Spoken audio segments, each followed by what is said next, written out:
Bien escribió Miguel de Cervantes Saavedra en su inmortal obra El Quijote que por la dignidad y la honra se puede y debe aventurar la vida. La sentencia puede resultar un poco escandalosa para todos aquellos que, en definitiva, pretenden que su existencia sea mejor y más importante que la de los demás.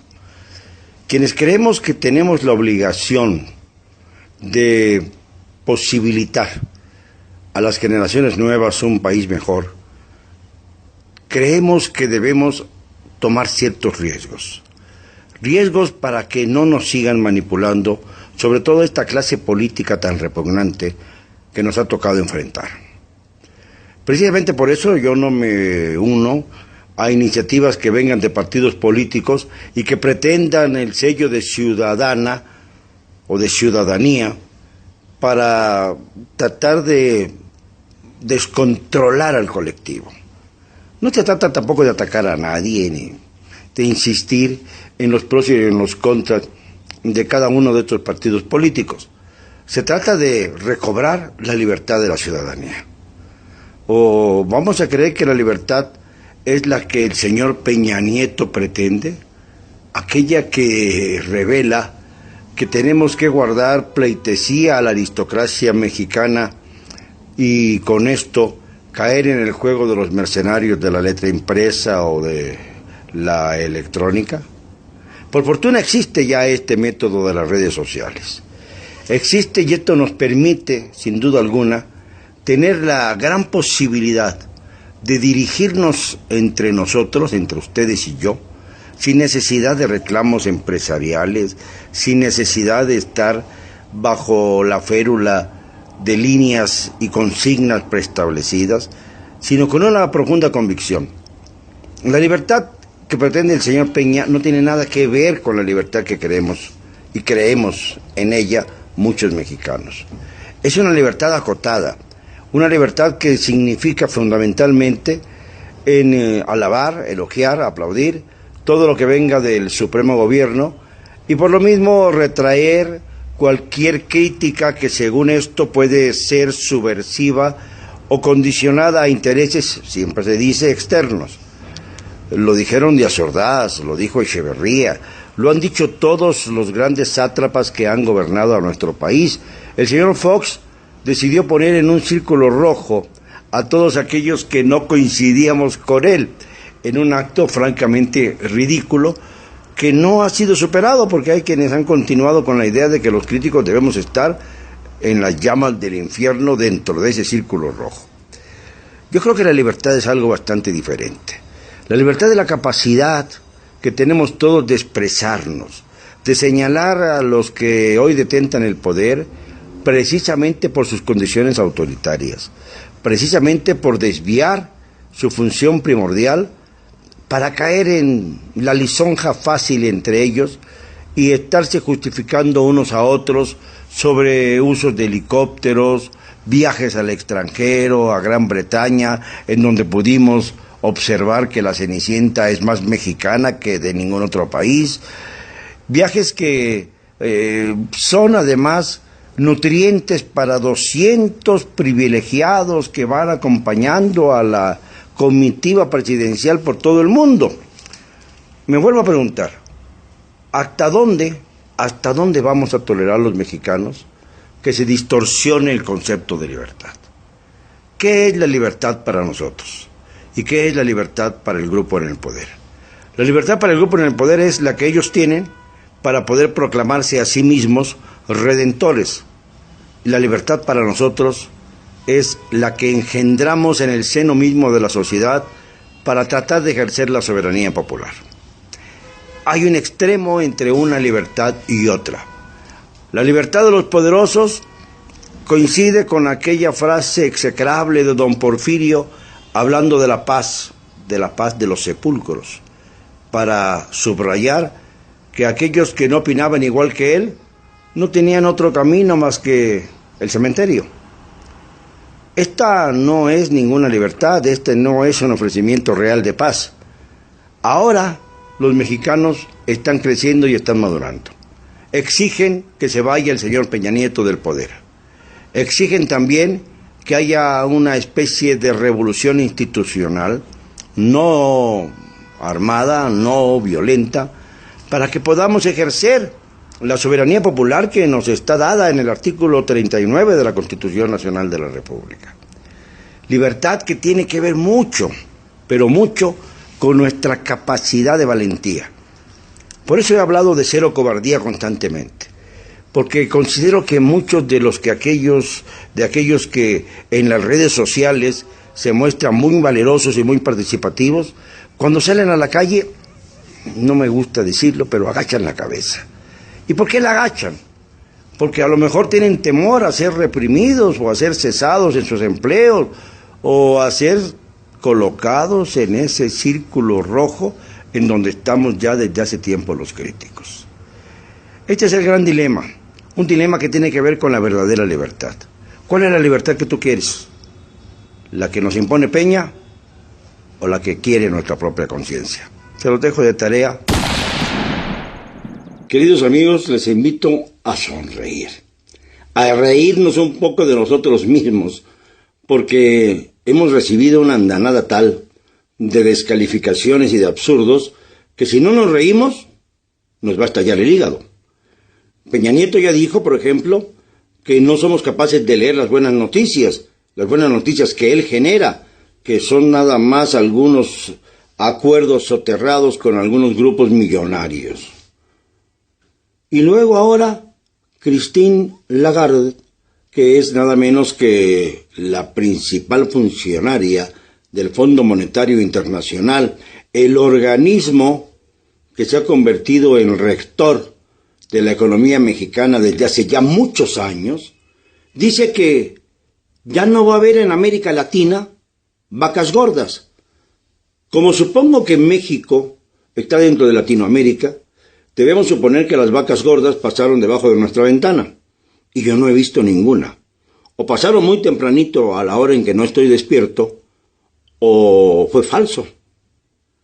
O bien, los fueron llevando a estos bovinos a los grandes corrales de Carlos Slim, de Germán Larrea Mota Velasco, el asesino de los mineros de Pasta de Conchos, Coahuila, 62 nada menos, que murieron bajo la negligencia y las condiciones infrahumanas en las que laboran estos personajes. Y por cierto, el señor Larrea también es propietario de Cananea, la mina en donde comenzó la huelga que fue chispa de la Revolución Mexicana.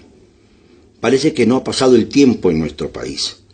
O fueron a parar a los almacenes de Alberto Balleres, o quizá las vacas gordas se inclinaron por ir a TV Azteca y estar con Ricardo Salinas Pliego, para citar nada más a los que integran el top 10 de los grandes multimillonarios. Emilio Azcárraga está en el 11º lugar, para que no se me vaya a malinterpretar. Pero, ¿de verdad creemos que hay vacas gordas y que ha habido vacas gordas en Latinoamérica? Pero lo más preocupante de todo esto no solamente es la depauperación económica, sino también el empobrecimiento cívico.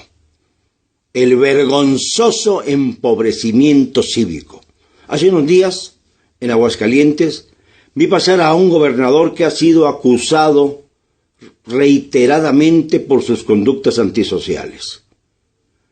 Y en lugar de escuchar silbidos o abucheos, escuché una catarata de aplausos. Me di cuenta de que había una especie de porra que se había organizado del DIF estatal, es decir, por la mujer del gobernador, y que ellos estaban ahí rodeando como una especie de cinturón al presidium con grandes vítores para el mandatario estatal.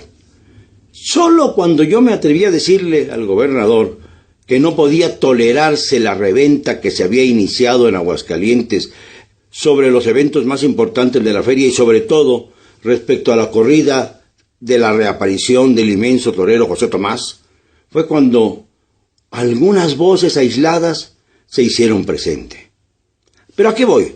Más allá del incidente este que no tiene mayor importancia, o no la debiera tener, salvo que el gobernador se empeñara en su actitud de ignorar la voz popular, la soberanía popular, es el hecho de que no sabemos aplicar sanciones sociales. No podemos, ni queremos, ni sabemos nada que tenga que ver con perder nuestra comodidad cotidiana, enfrentándonos, por ejemplo, a un mal mandatario, a un gobernador o a un presidente que no nos ha cumplido como hubiéramos querido. Al contrario, a los expresidentes a veces cuando se los encuentran por las calles algunos, ya con eso de que todo mundo tiene fotografías fáciles de tomar gracias a sus celulares, pues se les para como si fueran atractivo turístico y se retratan con ellos. Yo creo que este cambio que tanto anhelamos, que este referéndum que estamos pidiendo para conocer si de verdad los mexicanos creemos o no en la legitimidad o ilegitimidad del mandato presidencial, debe comenzar con las sanciones sociales a aquellos funcionarios públicos que han defraudado la confianza de los mexicanos y que le apuestan a la amnesia colectiva para seguir mamando de la ubre presupuestal mexicana. Ya basta con esto, porque ahora además se burlan de nosotros y tenemos que reírnos, porque no nos queda más remedio que reírnos. Yo les aconsejo, queridos amigos, que en lugar de reírse por impotencia, actuemos con cero cobardía y vayamos a ese referéndum que tanto requerimos los mexicanos para poner a Peña Nieto en su lugar, para poner a los malos gobernantes de tantos estados de la República en su lugar, para quejarnos abiertamente de todo aquello que nos ha defraudado en los últimos tiempos. Cero cobardía, pero también no dejemos que los que sí son cobardes se apoderen de las escenas y nos hagan a un lado a quienes queremos un cambio verdadero. No lo olvidemos. Queridos amigos, ¿cómo están ustedes? Han surgido nuevos impostores, o mejor dicho, los viejos que se han vuelto nuevos, porque en esto del sistema político mexicano parece que estamos en una ruleta, en una especie de noria, en la que los de arriba bajan y los de abajo suben, pero dentro del mismo círculo del poder. No se admiten excepciones, no se admiten críticos, no se admite ningún personaje que pueda tener algún aspecto contrario a la voluntad de aquellos que están precisamente en la cúspide del poder. Por eso ahora resulta que hay personajes que quieren politizar vergonzosamente una propuesta que surgió de las redes sociales, la propuesta de llevar adelante un referéndum sobre la legitimidad o ilegitimidad del mandato presidencial. Las redes sociales, y entre ellas a través de mi página propia, fueron las que empezaron a organizar esta posibilidad porque coinciden con el criterio de que sin autoridad moral no se puede gobernar. A esto ha contestado Peña Nieto diciendo que nunca observamos las cosas positivas. Las cosas positivas como, por ejemplo, el dar entrada a un consorcio mexicano, dicen, con mucho dinero al sector turístico, un sector abandonado por una ineficaz secretaria de Turismo, Claudita Ruiz Massieu, que lo único que tiene es su herencia política, a la que ha mancillado, por cierto. Y así muchos otros. Pero no es tolerable que personajes como Manuel Bartlett aduzcan a través de sus corifeos que tiene derecho, sí, tiene derecho a cambiar de opinión porque es un sabio. Si aplicamos este criterio, entonces tendríamos que poner en la calle a todos los asesinos y ladrones para darles una segunda oportunidad y sobre todo a los inocentes que por servir a los poderosos acabaron asumiendo las culpas de los que de verdad eran responsables de los delitos que les imputan. ¿Cuántos hay así? Miles en las cárceles mexicanas. Lo sabemos ustedes y lo sabemos yo.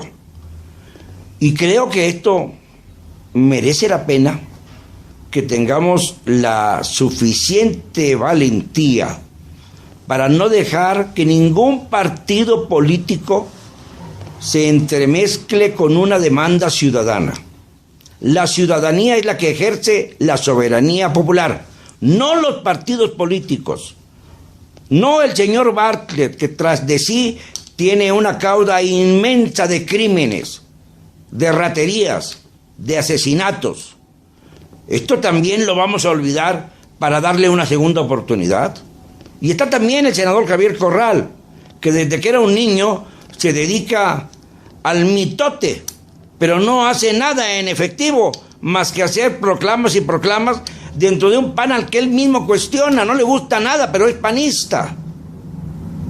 Y de esto se aprovechan para citar y cooptar a líderes sociales como el padre Alejandro Solalinde, quien también estuvo muy contento de apoyar la idea de un referéndum ciudadano, sin intervención de los partidos, que podamos hacerlo a través de las redes sociales, que es un nuevo instrumento que nos han dotado a todos, que nos ha dotado a todos de la posibilidad de hablar como les hablo, de manera directa y sin intervención de ninguna otra línea política. Ustedes y yo. Esto es lo que no toleran los hombres del poder. Esto es lo que los conflictúa y los desvirtúa. Por eso hay que poner a los impostores en su lugar. A Bartlett, a la hija del cacique Sansores, por Dios. Con estos antecedentes debería meter la cabeza como las avestruces bajo la tierra. Y como tantos otros más que simulan ser lo que nunca han sido, alegando que tienen derecho a cambiar de opinión. Entonces, saquemos a los asesinos valiosos de las cárceles. Hagámosles una evaluación a los ladrones y con eso bastaría para que estuvieran dispuestos a tener esa segunda oportunidad y formar un partido político que se llamara, por ejemplo, el Partido del Reclusorio. Así como hay un cártel del paraíso en donde abundan los muertos vivientes, podría haber lo mismo, una especie de Partido del Reclusorio. No caigamos en estas tonterías. Busquemos que la unidad de la ciudadanía nos acerque a este ideal de cero cobardía y procuremos de verdad que no intervenga partido alguno ni color alguno. Claro, vamos a votar, pero si a mí me lo preguntan, ya estoy lo suficientemente maduro como para elegir a las frutas verdes poco maduras. Ustedes saben a los que me refiero. Cero cobardía y nos vemos mañana.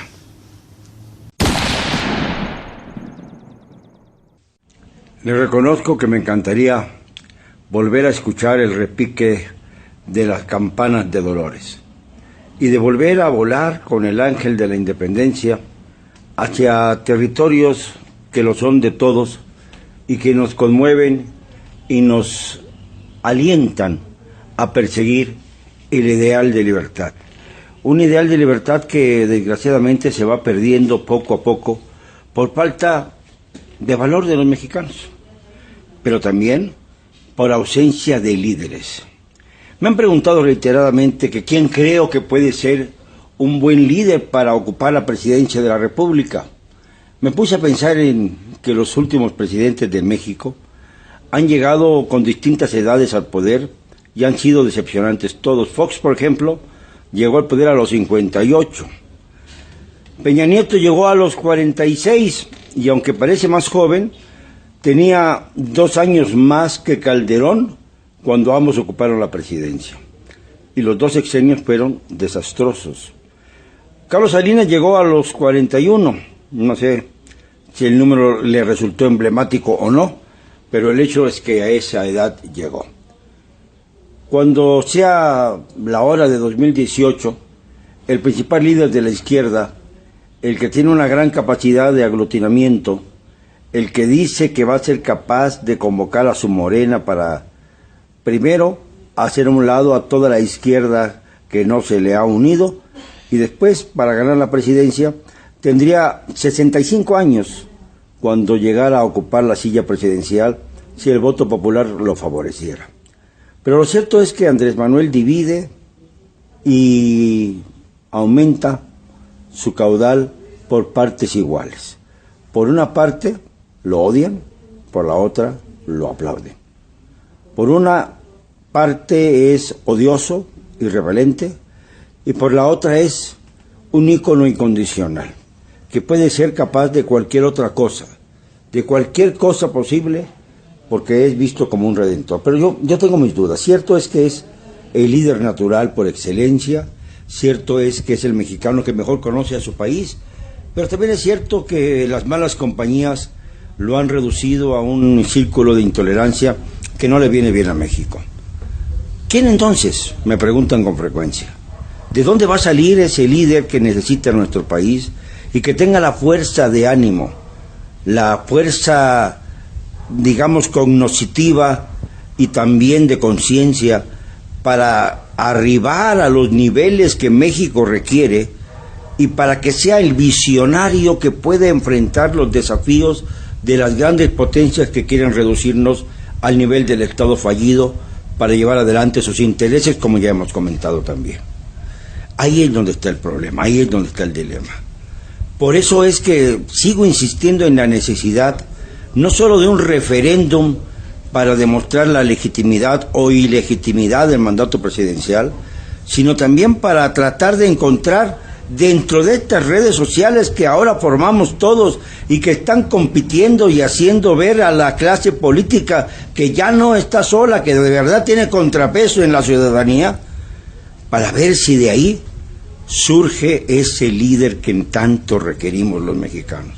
Un líder que no sea ni muy viejo ni muy joven, que se sitúe en los 50 años, 50 y tantos, para que pueda tener el impulso y la fuerza, y también el ánimo para enfrentar la problemática nacional. Hay muchos mexicanos con talento, muchísimos más de lo que nos imaginamos. Yo los encuentro en cada estado del país, los encuentro en cada esquina, en los cafés, a donde me pongo. Ahí siempre me llegan personajes que tendrían la enorme capacidad de encontrar salidas para este México tan lacerado de la actualidad. Pero primero hay que actuar, porque las dos posibilidades son que busquemos a un presidente ciudadano para reemplazar al actual, que ha sido un desastre, o que esperemos otros 3 años y medio para que las cosas se vayan por el camino institucional normal y lleguemos a elecciones con un candidato ciudadano. Esto lo veo más complicado porque desgraciadamente hay una especie como de gran complacencia por parte de los órganos electorales respecto a la autoridad presidencial. No lo tenemos fácil, pero yo estoy seguro de que la opción más indicada es que se vaya Peña, porque además está enfermo, y que nos permitan a la ciudadanía, a todos los ciudadanos de este país, que nos permitan alegar que tenemos el derecho de señalar a nuestros propios líderes sin necesidad de que un Congreso lleno de partidos que se han caracterizado por sustituir al presidencialismo por la partidocracia nos señale la ruta. Ya cuando caiga el presidente Peña, si esta fortuna nos favorece, será la hora en que la sociedad mexicana sea capaz de señalar a quien pueda ser el representante de todos. Hay muchos líderes sociales, importantes líderes sociales, que apenas empiezan a hacer oír sus voces. Hay que buscarlos, hay que encontrarlos, hay que sugerir que ellos sean los que formen parte de esta gran tarea, de esta gran hazaña, de esta comisión que vamos a formar para tratar de, primero, lograr el referéndum sobre la ilegitimidad del mandato presidencial y después buscar al líder que México necesita. Estoy absolutamente seguro de que lo vamos a encontrar entre una ciudadanía más participativa, más activa y con cero cobardía. Verán ustedes cómo las cosas cambian cuando la sociedad participa. Nos vemos el lunes.